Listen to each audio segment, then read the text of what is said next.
За 10-та поредна година студентския съвет при Софийския университет Свети Климент Охридски зарадва хиляди семейства в цяла България с инициативата „Минута за Коледа“.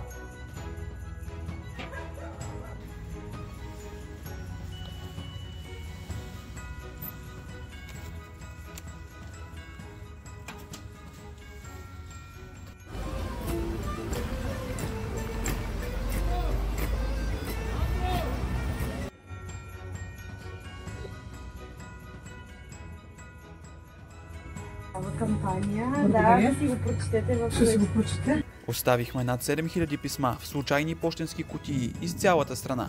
В София, Монтана, Видин, Белоградчик, Плевен, Перник, Сливен, Пловдив, Благоевград, Сандански, Варна, Бургас, Русе, Стара Загора, Добрич, Белене, Ямбол, Стралджа, Борово, Горна Оряховица, Велико Търново, Габрово, Силистра, Ловеч, Априлци, Смолян, Казанлък, Павел баня, Генерал Тошево, Червен бряг, Съединение, Гоце Делчев, Хаджидимово, Козлодуй, Своге, Левски, Павликени, Каварна, Свиленград, Балчик, Костенец, Момин проход и Ботевград.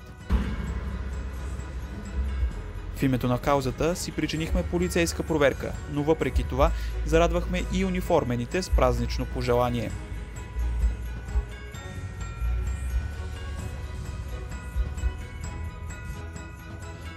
Нашите неуморни коледни джуджета стигнаха и в селата Гложене, Найденгерово, Везенково, Могила, Калояновец, Николово, Воденичане и Джулюница.